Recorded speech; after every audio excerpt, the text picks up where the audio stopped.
On May 6, 2010, the global financial world experienced one of the most shocking events in modern stock market history, an event later dubbed the flash crash. In just a few minutes, nearly $1 trillion in market value vanished before quickly recovering. Panic gripped investors, regulators scrambled for explanations, and the public was left stunned by the sheer speed and scale of the meltdown. What no one expected, however, was the source of this disruption. Not a major bank, not a hedge fund, but a single man sitting in his modest home in the suburbs of London. With a laptop, a fast internet connection, and a self-coded trading algorithm, Navinder Singh Sarao shook the foundations of Wall Street from his bedroom. The idea that someone outside the financial elite could trigger such a catastrophic event shattered assumptions about how safe or unstable the modern stock market had become. To understand how one man could manipulate the global economy from home, we must first look at how financial markets have evolved. In the early days, stock trading was conducted manually on the bustling floors of stock exchanges like the New York Stock Exchange and the London Stock Exchange. Traders shouted orders, waved papers, and made deals in person. This system was chaotic but had a human pace and logic. Over time, however, the rise of computers in the 1980s and 1990s revolutionized everything. With the advent of electronic trading platforms, the speed of transactions increased exponentially. By the 2000s, algorithms, automated trading programs began to dominate, making thousands of trades per second based on mathematical models and real-time market data. This era of high-frequency trading, HFT, brought enormous profits but also introduced fragility. The market could now move faster than humans could react, and errors, intentional or accidental, could snowball into full-blown crises within seconds. The digitalization of Wall Street, meant to bring efficiency, had unknowingly created a system where a clever outsider with the right tools could influence billions in assets. The stage was set for Navinder Sarao's historic move. Before the infamous 2010 flash crash, there were smaller, less dramatic market anomalies, sharp dips and recoveries that puzzled traders and regulators alike. These events, often dismissed as glitches or temporary volatility, hinted at a deeper issue within the system. But what made the 2010 flash crash stand out was its scale, speed, and the fact that no immediate explanation made sense.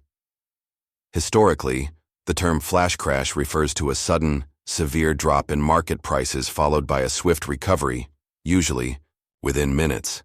It's like the financial equivalent of a heart attack. While crashes like the Great Depression of 1929 or Black Monday in 1987 unfolded over hours or days, a flash crash is terrifying because it defies human logic. There's no news event, no geopolitical tension, and no economic report that explains the collapse. It just happens. The 2010 crash was especially unique because of how automated and interconnected the markets had become. Algorithms controlled vast amounts of trades, and once one set of machines detected unusual activity, others followed suit. What began as a trickle of selling turned into a flood. Some trades were executed at absurd prices, shares of Procter and Gamble briefly dropped from $60 to just a penny, while Accenture's stock rocketed to over $100,000.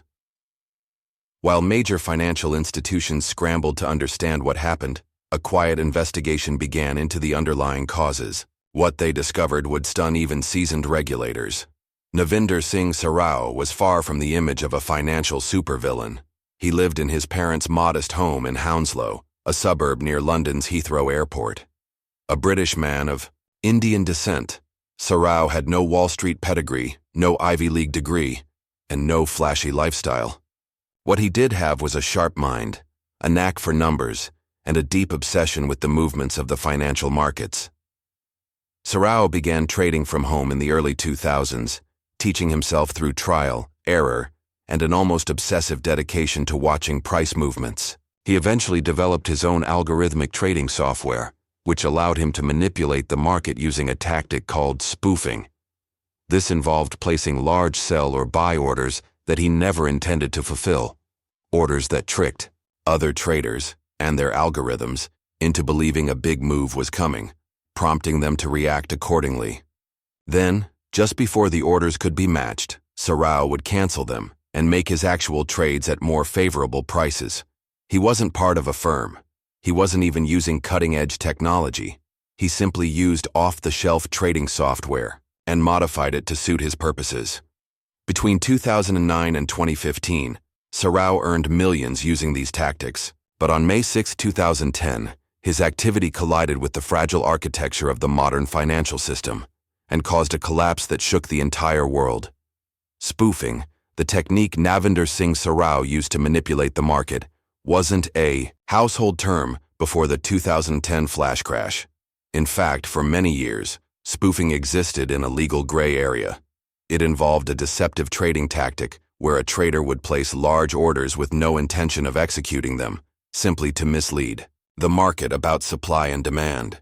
These fake orders would influence prices in a direction the spoofer desired, either pushing them up or down, so they could profit from the resulting movements. Sarao mastered this method and took it to a level never before seen. He developed custom software that could rapidly place and cancel thousands of orders in milliseconds. His spoofing created the illusion of massive selling pressure in the market, causing other automated systems, particularly those used by high-frequency trading firms, to react by selling off their holdings. This created a self-reinforcing downward spiral. What made Sarao particularly dangerous wasn't just the spoofing, but the timing and persistence of his strategy. On May 6, 2010, as markets were already jittery due to global financial uncertainty, his repeated waves of fake sell orders overwhelmed the system. These orders appeared real to other algorithms, triggering an avalanche of real trades based on false signals. Sarao canceled his orders just in time, profiting from the chaos while everyone else panicked. Although spoofing had been frowned upon, it wasn't until after the crash that regulators began to classify it as outright illegal under new anti-manipulation laws introduced in the Dodd-Frank Act. By then, however, the damage had been done, and Sarao's quiet influence had left an indelible mark on financial history. On the afternoon of May 6, 2010, the U.S. stock market suffered its most rapid and bewildering collapse in modern history. At approximately 2:32 p.m. Eastern Time, the Dow Jones Industrial Average began to plummet. In just 5 minutes, it lost nearly 1,000 points, equivalent to hundreds of billions of dollars in market value. Stocks of major companies like Apple, General Electric, and Accenture swung wildly. Some dipped to mere cents, others shot up to absurd levels. The entire financial world was paralyzed with confusion. What no one realized in the moment was that a large part of this collapse could be traced back to a single person, Navinder Singh Sarao. While other traders and institutions had placed risky bets, it was Sarao's spoofing algorithm that helped ignite the panic. His massive fake sell orders created what seemed like a major market shift.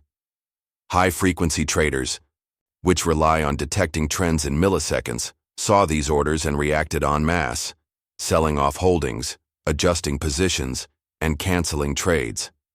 This created a cascade of automated reactions, like a row of dominoes collapsing at lightning speed.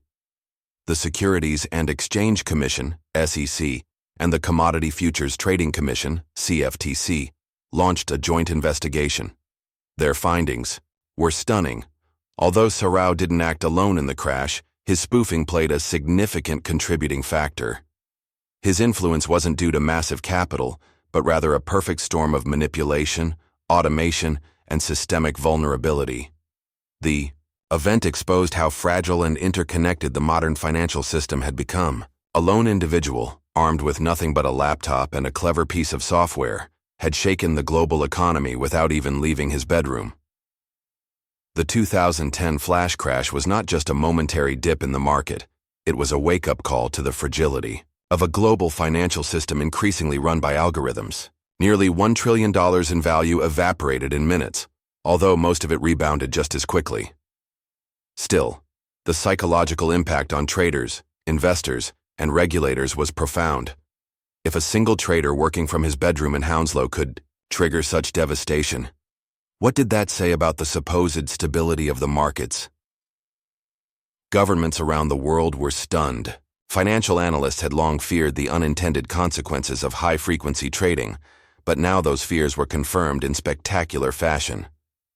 Sarao's trades, which amounted to tens of millions of dollars in spoof orders, were small compared to the trillions traded daily. Yet, because of how they interacted with the algorithms of much larger firms, they caused a ripple effect that became a tidal wave. International regulatory bodies convened emergency meetings. Wall Street institutions poured millions into reviewing their trading protocols. Suddenly, the focus shifted from speed to resilience. People began asking, how many others like Sarao were out there? How much control did the financial elite truly have? And more chillingly, could it happen again? Markets may have recovered financially, but reputationally and structurally, the wounds cut deep. It was now clear that the system could be gamed, not just by billion-dollar hedge funds, but by sharp solitary minds working from modest homes. For years, Navinder Sarao operated under the radar, exploiting a gap in regulatory oversight. But, as authorities dug into the causes of the flash crash, his digital fingerprints began to surface. U.S. regulators used trade data and time-stamped market logs to trace unusual patterns, massive orders that appeared and vanished with uncanny precision.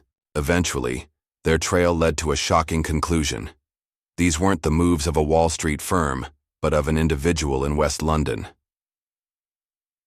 In 2015, after nearly 5 years of investigation, Sarao was arrested by British authorities at the request of the U.S. Department of Justice.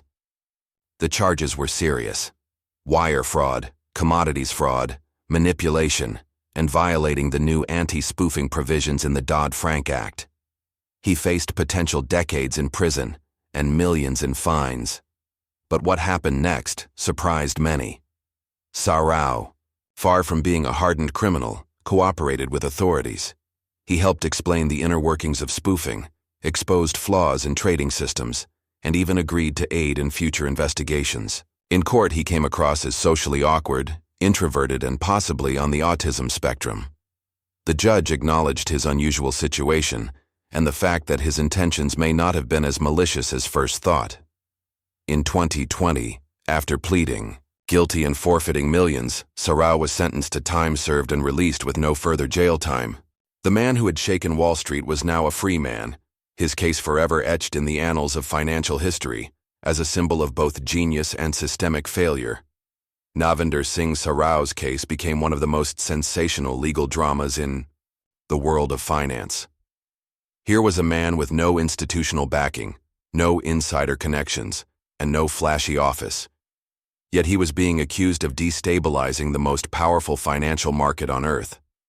His extradition to the United States marked a rare case where a foreign trader was held accountable for actions that allegedly disrupted Wall Street. The Department of Justice, Commodity Futures Trading Commission, CFTC, and FBI all weighed in, branding Sarao as a central player in the 2010 flash crash. He was initially charged with multiple counts of wire fraud, commodities fraud, and market manipulation, with each count carrying the potential for lengthy prison terms.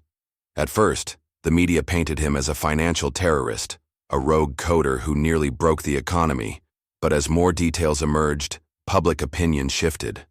Sarao wasn't living a lavish life.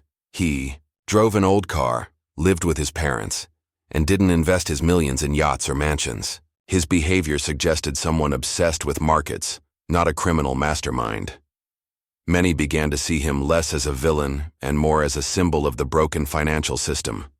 After all, he had merely exposed weaknesses that existed in plain sight.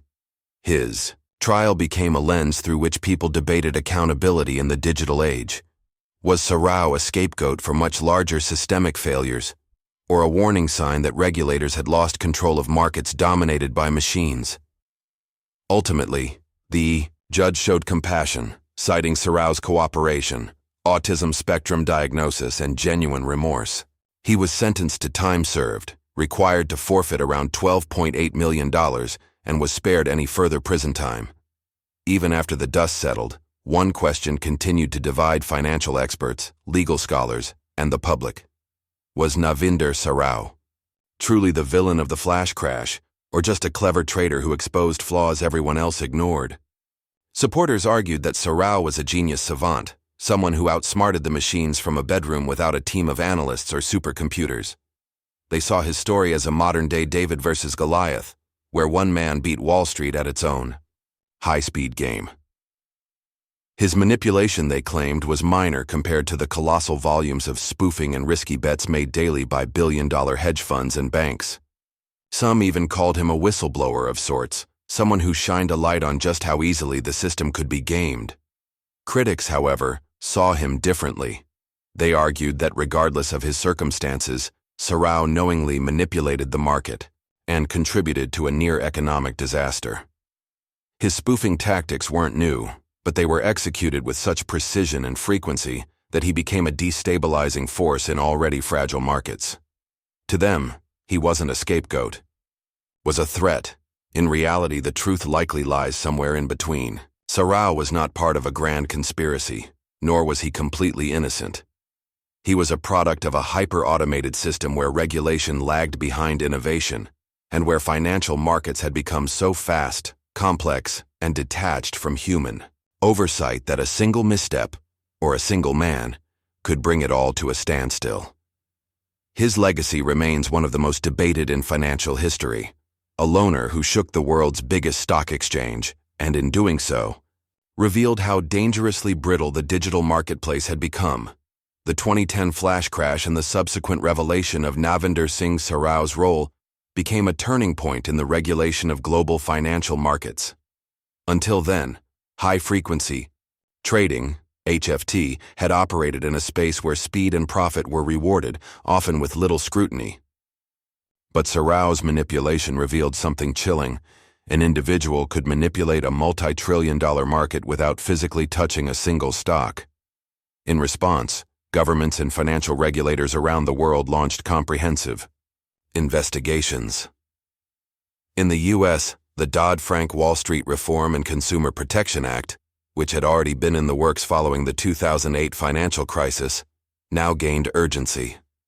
One of its key provisions, Section 747, explicitly banned spoofing for the first time, making it illegal to place orders with the intent to cancel before execution. The CFTC, Commodity Futures Trading Commission, and SEC, Securities and Exchange Commission, began enhancing market surveillance technologies. Advanced algorithms were now not just tools for traders, but also for regulators trying to monitor and detect manipulative behavior in real time.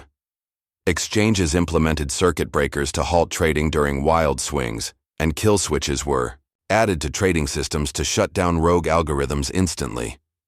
Internationally, financial hubs like London, Frankfurt, and Hong Kong re-evaluated their trading infrastructures. Regulatory bodies introduced stricter compliance standards for firms using high-frequency algorithms. The era of unchecked digital trading was over, yet despite these reforms, many experts believe the core vulnerability remains. The market is still largely driven by machines, and the human oversight is still reactive, arriving only after the damage is done. Sarao's case is taught in law schools, economic departments, and risk management courses as a modern parable of innovation gone unchecked and the thin line between brilliance and catastrophe. Navinder Singh Sarao remains one of the most enigmatic figures in modern financial history. He didn't crash the stock market with bombs or political agendas.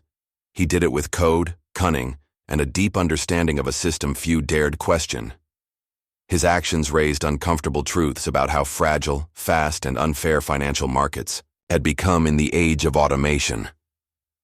To some, Sarao is a folk hero, the Hound of Hounslow, who exposed the illusion of market stability. To others, he's a symbol of recklessness, a reminder that even minor players can cause massive destruction. In tightly coupled digital systems, his story continues to inspire books, documentaries, and debates. It is referenced alongside other great market events, not for the money lost, but for the psychological and regulatory aftershocks it caused. Sarao didn't just move markets, he moved minds, forcing an entire industry to reckon with its own vulnerabilities. In a world where Wall Street is increasingly dominated by technology, Sarao's tale warns us that the next crash might not come from a collapsing bank or a geopolitical crisis, but from a bedroom, a laptop, and a trader who knows the system too well.